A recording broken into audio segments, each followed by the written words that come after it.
Orphan Train Rider, One Boy's True Story, Chapter 5, The Pink Envelope, Part 2.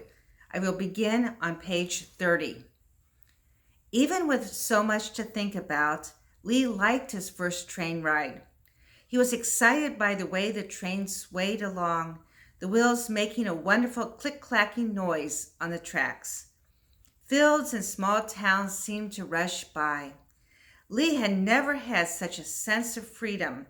He touched the pink envelope over and over, telling himself that everything was going to be all right. He could hardly believe that Gerald was sitting between him and Leo. The little boy seemed to have no problem accepting his two big brothers, and he snuggled against them. To this day, Lee does not know where Gerald was between the time their mother died and the day their father gave him to Lee to take care of. The food on orphan trains varied from trip to trip, but on Lee and his brother's train, every meal was sandwiches, fruit, and milk. The boys gobbled up their first meal. They enjoyed it not only because it was different from what they were used to, but because there was enough of it. The matron told Lee to take off his jacket so it would stay clean. He refused. When she insisted, Lee was not sure what to do. He had been taught to do what he was told.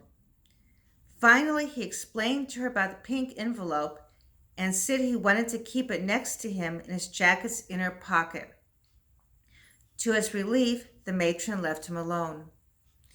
The train stopped briefly at Grand Central Station in New York City, where 38 more orphans joined them, bringing the number of children in the two cars to 50. Lee knew it was 50 because everybody kept having to count off, saying their number out loud until the matron was satisfied that every child was present. The train was soon out of the city and chugging westward through New Jersey. The matron told the children that they were going west to find new homes, just as Lee's father had said. "This is an opportunity for you," she told them. "They call this an orphan train, and you are very lucky to be on it." I didn't believe her for a moment, Lee says. In my mind, this was just another trick adults were playing on kids.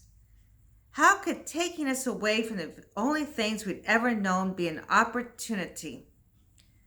He tried to understand what was happening. He was on an orphan train, a trainload of orphans. But that made no sense. Leo and Gerald and I weren't orphans.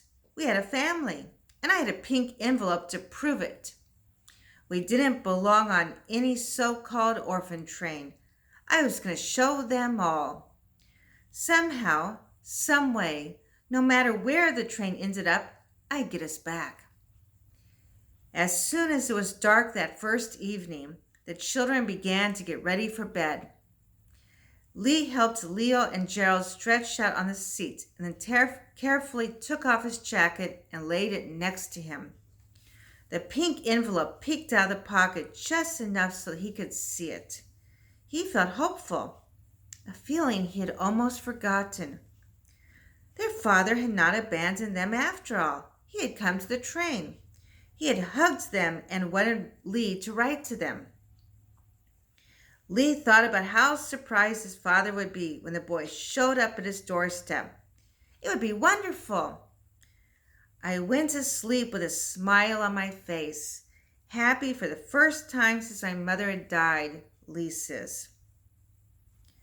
When he opened his eyes the next morning, the first thing he did was touch his jacket. It was right where he had put it.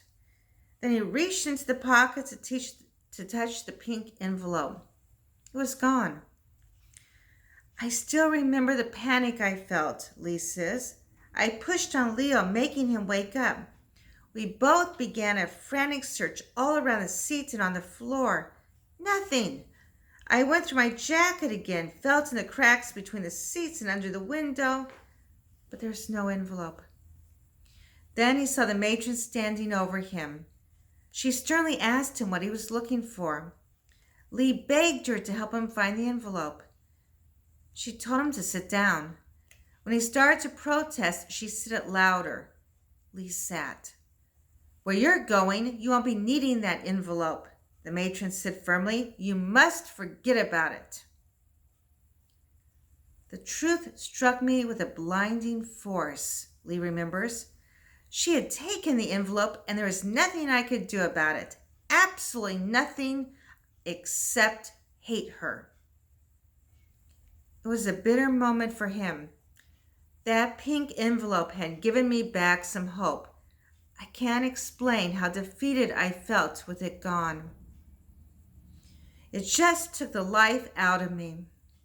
I wouldn't let anybody see me cry, but nights on that train I'd lie there with tears rolling down my cheeks and my heart breaking all over again. First my mother, then my older brothers and my sister, and now my father again. How could I have lost so much? And that concludes Chapter 5 of Orphan Train Rider.